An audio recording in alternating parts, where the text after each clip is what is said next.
for this panel. It's very exciting to have so many people from the capital markets that are actually pushing the limit of what's possible here with us. Jonathan, Stephen, and Victor, I want to thank you for being on this panel and sharing your insights with us. Thank you. Very excited to hear your views on DeFi and tokenization, a whole bunch of awesome topics. I think just to kick this off, we're going to begin talking about cross-chain. And in regards to that, just to set the stage, I'm very happy to announce that we are working on an initial proof of concept together with Swift on the use of CCIP.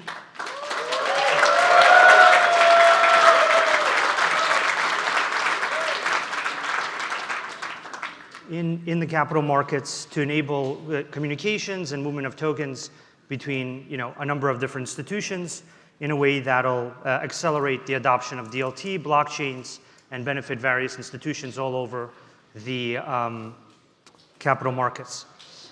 In that regard, I think we'll just start discussing cross-chain, and I'd be thrilled to hear Jonathan's views on the importance of cross-chain and how communication between chains and institutions in a multi-chain world could look and work. Yeah, so thank you, Sergey, and thank you for the invite. Let me start maybe because I know not everybody is aware about Swift, but I will try to explain it very quickly. So Swift is a cooperative, is an international cooperative. We run perhaps the biggest network in financial services today for capital markets, for payments, for FX, for trade.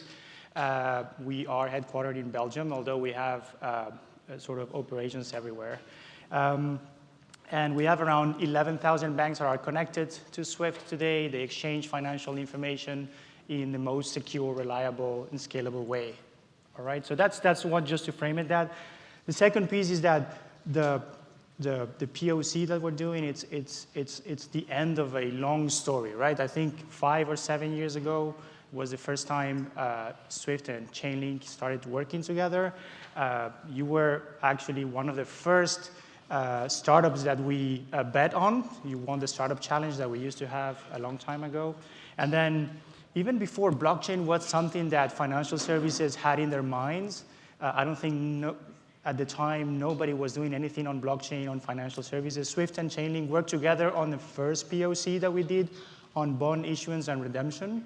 It was quite successful. And that was maybe the first steps of this sort of love story between Swift and Chainlink, which continues today. Now, why we want to continue to work together? I think there's 2 factors that I want to explain. So the first factor is there is undeniable interest from institutional investors into digital assets, whether these are stable coins, CBDCs, or anything that you can tokenize on the capital market space. So that could be equities, bonds, or anything else. So those institutional investors, they want to have access to these assets at the same time that they have access to traditional assets. And that means that an asset manager, for example, wants to use the same custodian they use today, and those custodians probably want to use the same sub-custodians to settle at the same infrastructures that they do today. And that, in theory, means that they want to use a network that can connect to all of these capabilities, and that's where Swift comes into play. So that's the first factor.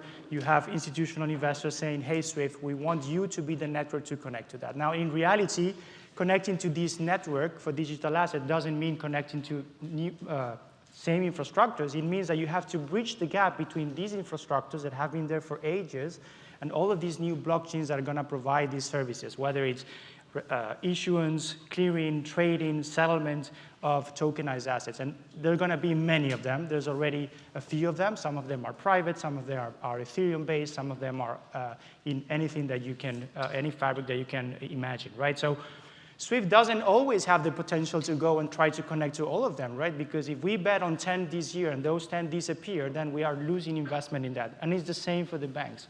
So this is where CCIP comes into place, right? So it's the perfect example of if you have this interoperability network and you have Swift that is using this interoperability network, we connect to 11,000 banks. You connect today to 15 Chainlinks, to 15 blockchains, but you can connect to way more. That's the bet that we're putting on you guys, and we're trying to encourage you to do more.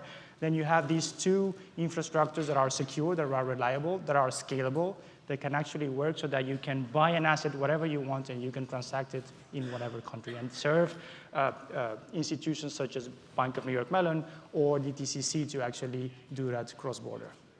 Does that make sense? Yeah, thank you for that thoughtful explanation. I think that's right. I think people don't fully understand that SWIFT has the largest private key infrastructure in the whole banking industry. There is no reason to get rid of that private key infrastructure that already securely signs transactions to move around trillions of dollars in value. That's the existing integration that's extremely important around SWIFT, together with its messaging and routing and all the standards that it creates. All of those standards can simply have an addition made to them that says blockchain stuff. And then blockchain stuff needs to go somewhere.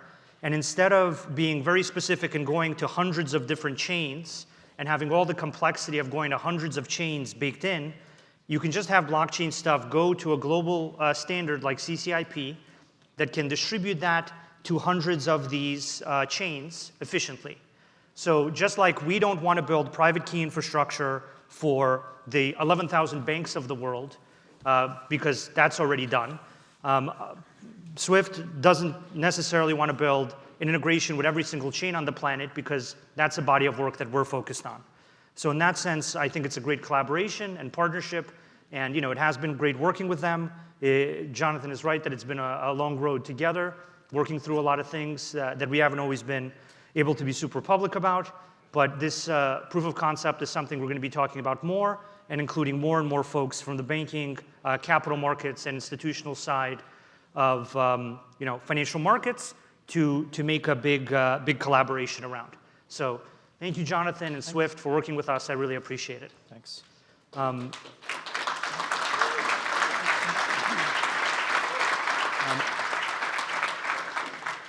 I also missed a step when I introduced Jonathan that I didn't give him a chance to fully explain what SWIFT was. So I'm just going to correct that with Stephen and Victor.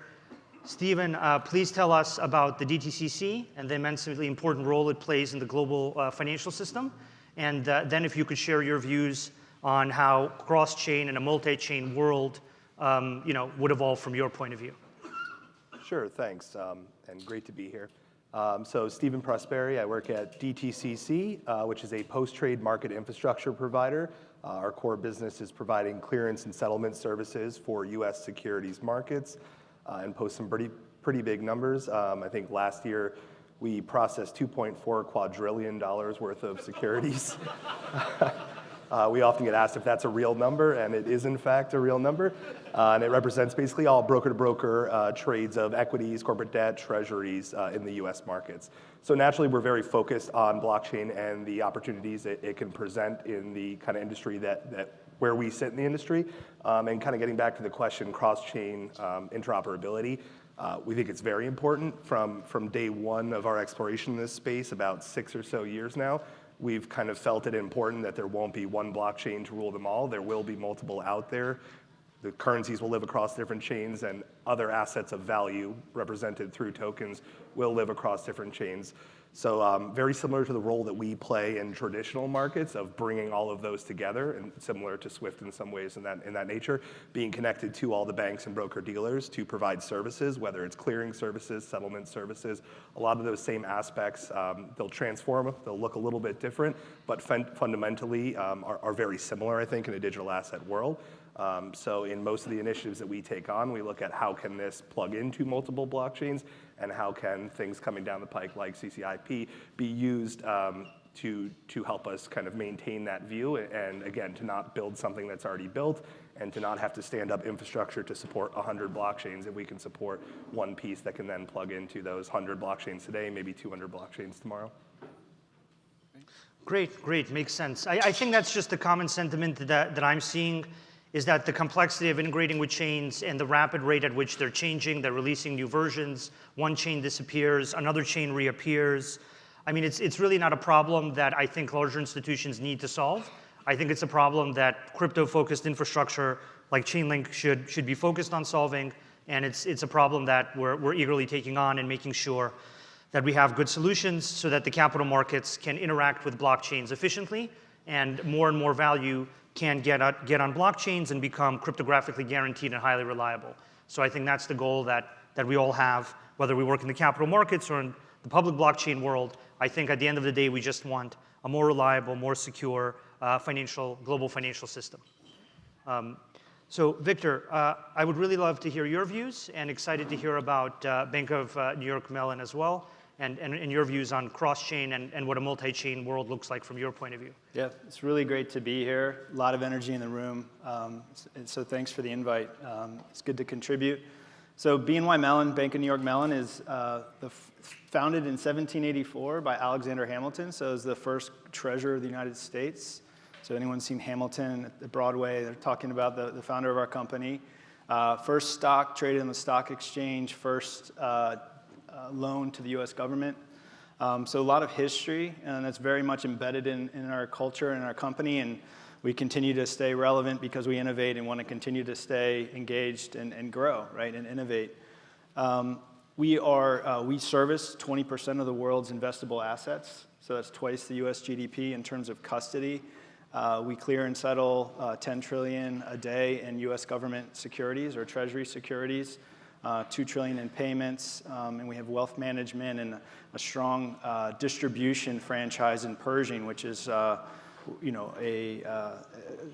it's essentially servicing broker-dealers and registered investment advisors. Now, where I sit, I'm the head of the enterprise tokenization in the bank, and so I have a view of what's going on across all different lines of business. And I see sort of this interoperability play happening, not only connecting banks and others to each other, because essentially I think what historically financial institutions haven't done well is connect, right? And so what's happened is we all have sort of our own like islands, and we try to operate the best way that we can, but there's always some sort of fear or nervousness around what happens if I connect more broadly into the market, what happens to my market share, what happens to my business. It's a complicated question.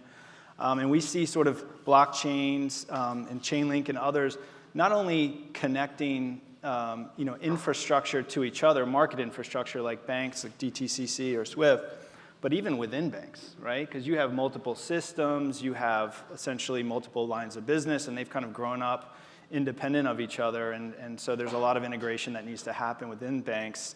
And so BNY Mellon is very much focused on building a centralized digital asset platform, connecting our individual lines of business and the different quote-unquote rails we have, but also interested in connecting more broadly to the likes of DTCC, SWIFT, and perhaps one day Chainlink. Great, thank you. I think you folks have a real level of insight about how tokenization is being approached in capital markets, because you're on the forefront of dealing with people that want to do that at some level of scale, rather than at the pilot or proof of concept size. So I think it'd be interesting to hear how each of you is seeing tokenization as a dynamic take hold in the capital markets. What are you seeing with people adopting tokenization? What are you seeing with tokenization becoming the way that capital markets want to interact? Jonathan, I'll let you start. What are your views on tokenization in the capital markets? Well, it's definitely here. It is not going to go away. I mean, we have adapted all of our messaging standards so that we can make sure that we can cater for the information that is needed for tokenized assets. It's different granularity on the fractionalization of these assets. There's different ways to identify these assets. The fact that they are not holding safekeeping accounts, but they are holding wallets. So there's a whole implementation that needs to be done in financial messaging standards for this to happen, and this is something that is already live. So that already means that if a full network is actually changing the languages to make sure that we can cater for these assets, it's not going to go away. We don't invest a dime unless we know it's something that is long-term. So they're not going to go away, and I think for the capital markets industry, it's not necessarily crypto where we see the big take-up or now or in the long term. It's more on the digital security, so tokenization of equity or bonds, or therefore anything that it's actually linked to the cash leg of that, which could be CBDCs, stable coins, or anything on that realm, but not necessarily crypto for now. Makes sense. Stephen, what are your views? Yeah, agree with a lot of what Jonathan just said. I'll kind of lay it out like this. Going back a couple years, around 2018 at DTCC, we were looking at the concept of public blockchain and kind of on the back of the ICO boom. At the time, a lot of the large financial institutions were maybe not fully recognizing public blockchains, were opting to go private. I think that narrative changed a little bit. But we decided to lean into it, and we put together something we called Project Whitney and looked at what does it mean to tokenize a security from our perspective of market infrastructure provider. We learned a whole lot from doing that, and we engaged with kind of all walks of industry participants, custodians, broker-dealers, exchanges, and all of that informed efforts that we're doing right now under the name of DSM, Digital Securities Management, which is focused on private market securities, and that kind of is the way we're thinking about tokenization right now. Not specific to just private markets, but I'll say greenfield areas that don't have infrastructure coverage today, for a couple reasons. That's not to say that public markets infrastructure is perfect across the board, but fundamentally there is infrastructure there. There is ways to transact with it.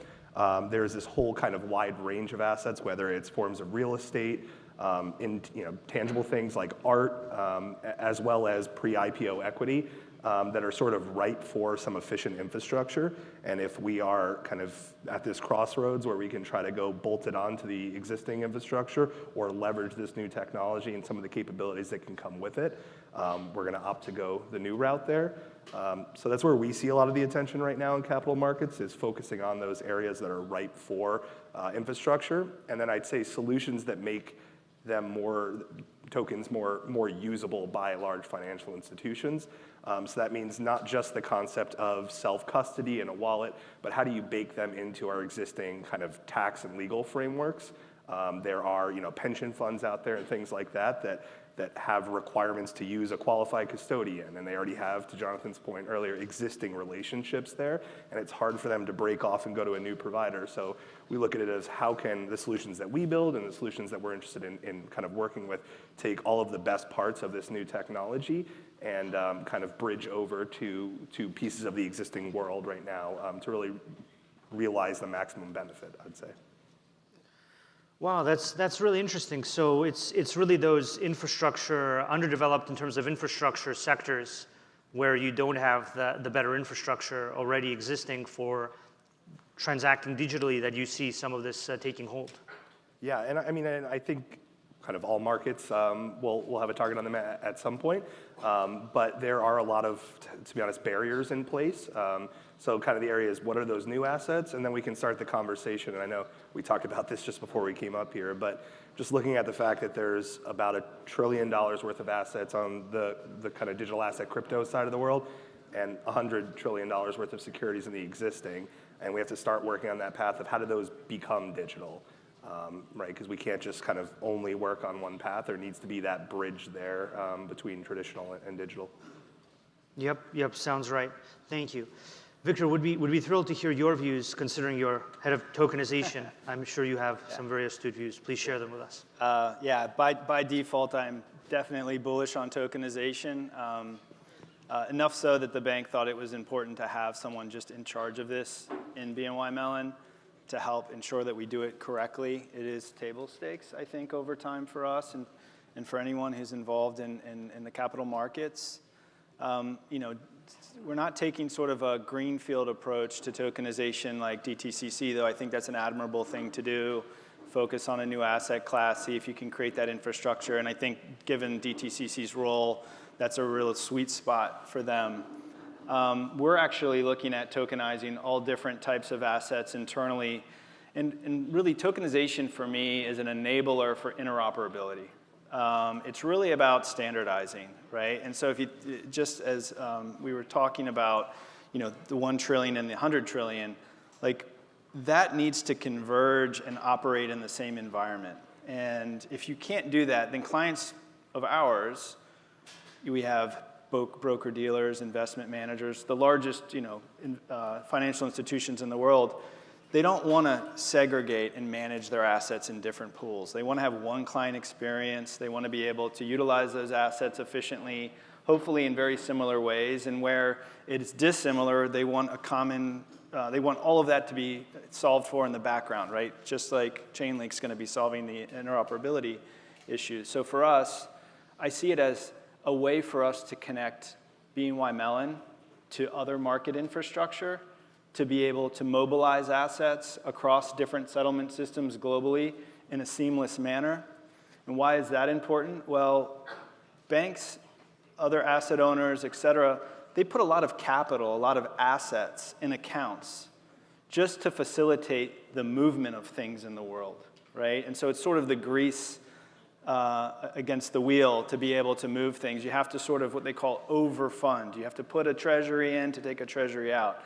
Now, they do that all over the place, and there's billions of capital allocated just to support mobility of assets, for example. But if you're able to do it atomically, and you're able to do it in an interoperable way, you can swap assets, and you don't have to have that same capital buffer, they call it, to be able to facilitate movement. So what do we use tokenization for in the bank? Well, we're tokenizing treasuries internally, experimenting with that. We think that there's an opportunity for us to connect more broadly and mobilize those assets to places where they need them. Generally, volatility in the market creates uncertainty, which in the case of collateral, you need to move collateral to different locations, just like you've had a margin call for a crypto trade, for example, and it's gone the way you didn't want it to go. You have to place more collateral. Same things happen all in capital markets. The other thing around tokenization is that it really helps with 24/7. It's like the infrastructure that can always stay up, right? And the crypto markets have really pushed the financial markets to think about that. And we need to be able to support our clients in any time zone, in any location. And so by tokenizing an asset, there's things that you can do to that asset from a settlement and clearance perspective that helps create efficiency, like settling it instantaneously T0 instead of like Europe, which is T+2. You can accelerate transactions. And so we think that's also a big opportunity. Great, great. Yeah, makes sense. I think the always-on dynamic is kind of here to stay at this point. Yep. And folks are going to be expecting that more and more. For the sake of time, I think we have time for maybe one last category of questions around DeFi. And it's really around how do you view DeFi, and do you foresee a regulated form of DeFi emerging? Jonathan, what are your thoughts? So you need DeFi if you want to grasp the full benefits of tokenization and everything that we have spoken about, right? The same way you need Web3 to actually have that verifiable truth that you were mentioning in your introduction this morning, right? Which is, something that we also believe. Cryptography has been there forever, and Swift is at the center of that. Now, I wonder, and maybe we can see the reaction of the audience today, because you guys know better than we do, but is regulated DeFi really DeFi? That's something I wonder every day. You see the reaction already? Usually you get boos for opinions, but anyways, you see, so it's something that we have to, as part of being the incumbents in DeFi, infrastructures like Swift, banks, etc., we have to be humble to understand that DeFi is a space where, in some cases, we're not going to be welcome. So if we're not welcome, then is it DeFi too? But I do believe that if financial services want to go into DeFi mode, there needs to be some sort of regulated DeFi. Whether we call it DeFi, that's another question. Makes sense. I just want to say, I welcome all of you to DeFi. All of you, and all of the massive amount of value that you just said, I welcome all that shit to DeFi too. You're very welcome. We're very happy to have you here. I hope you and DeFi can become like this. Especially Steven's quadrillion, right? Everybody. We are very happy to welcome you. You're very welcome. Let me just make that clear from the DeFi side of things.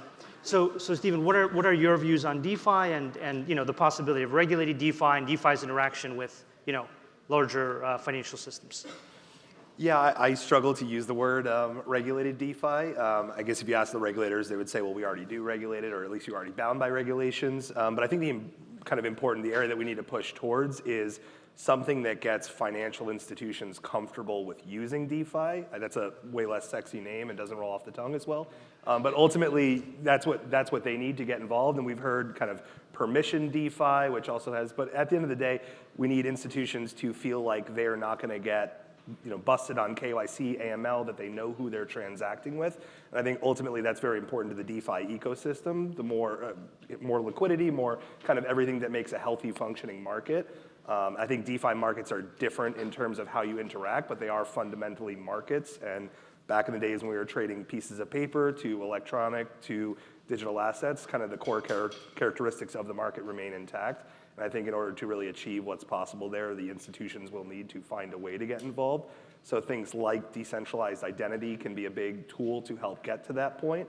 And I think kind of some trust verifiers there may start to look like either regulatory bodies or kind of financial utilities. But I think that's what will open up the space and get them comfortable, and kind of looking forward to that step, and happy to accept your invitation into DeFi at that point. Sounds good.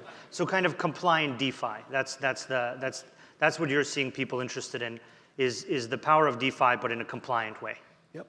Makes perfect sense. Victor, what are your views on it? Yeah, I'll echo some of what was said. I mean, ultimately, KYC and AML is extremely important to banks, right? And we got to make sure where the money is coming from, especially if it's financing something that we're doing internally for BNY Mellon, for example. Given our role in treasury market, we're highly, highly regulated. But ultimately, I see a huge value proposition of DeFi. I think if you can forecast an ample amount of liquidity in some of these protocols, it's a diversified pool of funding, right? And sometimes when you think about counterparty diversification, that's a super beneficial aspect of liquidity and capital, as opposed to being a one-on-one relationship with a particular counterparty. You hit credit limits and you have to manage risk associated with that individual entity. But if you're looking at a group of entities or multiple providers of cash or securities, there may be some risk management benefits to that, in my opinion. And where I think DeFi could benefit is really around intraday liquidity, where liquidity is needed to sort of grease the wheels in an existing financial institution. Or, for example, if you're lending or borrowing assets or cash, I think some of the more vanilla types of transactions that take place between counterparties and financial institutions would be a great first step. And then as things get more esoteric and more complex, that's probably gets solved at a later stage just because of the complexity of the smart contracts and such. But I do think once regulators are comfortable, absolutely banks will be there, will have to be there, and there'll be a portion of their activity with their counterparties that I think will slowly shift over into these DeFi protocols.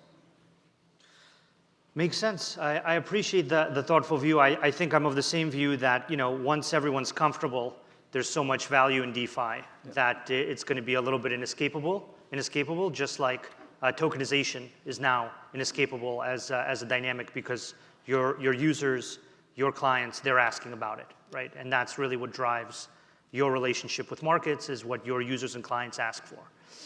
So I'm thrilled we've had this amazing and insightful conversation. Jonathan, Steve, Victor, really want to thank you for coming to the conference and sharing your well-informed views with us. I think we've learned a lot, and really looking forward to finding ways to collaborate and finding ways for all of you to become part of DeFi.